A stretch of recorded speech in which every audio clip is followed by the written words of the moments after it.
J'ai été musulman, j'ai été chrétien, et maintenant j'ai pas de référence strictement religieuse par rapport à quoi que ce soit.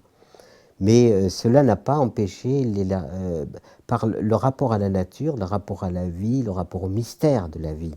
Mystère de la vie, parce que tout est mystérieux. Et c'est à la fois magnifique. Si vous prenez une graine, par exemple, une graine, elle vous paraît insignifiante. Hein, des graines minuscules. Et dans ces graines minuscules, il y a ce qu'on pourrait appeler aujourd'hui, dans le langage moderne, un programme. Et alors, et ce programme, qui a mis ce programme? C'est-à-dire qu'il y a, on ne peut pas dire que la graine a un cerveau, qu'elle est intelligente, mais elle révèle l'intelligence, une intelligence transcendante de la vie. Tout est intelligence, et cette intelligence est en toute chose. Donc moi, pour moi, ma spiritualité, c'est pas de dire il y a la spiritualité, autre chose.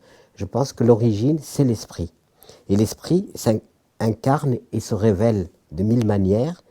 Mais le problème du monde d'aujourd'hui, c'est qu'on a nié l'esprit pour s'enliser dans la matière.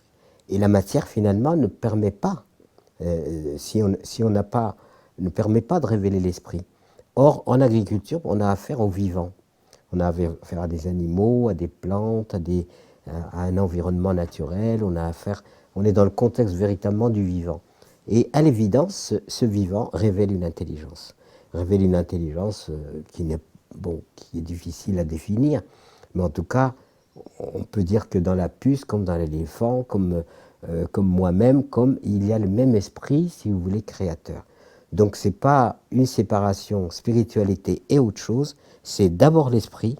Et à mon avis, aujourd'hui, retrouver l'esprit, c'est pas du tout pour moi, je suis respectueux évidemment de toutes les démarches, pour moi l'esprit ne passe pas par le langage, c'est-à-dire que la découverte de l'esprit ne passe pas. D'ailleurs à l'origine, on avait eu la sagesse de dire que le divin est indicible, c'est-à-dire ce sur quoi nous ne pouvons rien dire. Et on a rempli des bibliothèques et on a des discours à l'infini sur ce sur quoi il n'y a rien à dire. C'est-à-dire qu'en fait, nous sommes dans le plein mystère, et dès qu'on met du langage, on fausse cette attitude qui doit être simplement une attitude de réceptivité. Je reçois, c'est tout.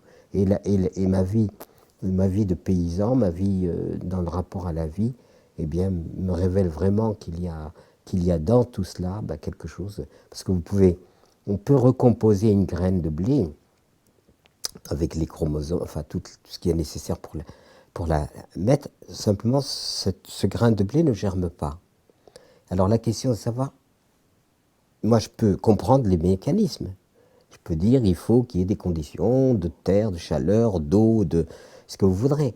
Mais quant à dire pourquoi il germe, je n'en sais rien. Donc c'est là où on rentre dans le grand mystère de la vie qui m'a apporté. Et ça instaure un silence. C'est-à-dire que plus que jamais, le langage est obsolète, n'a aucun sens pour moi.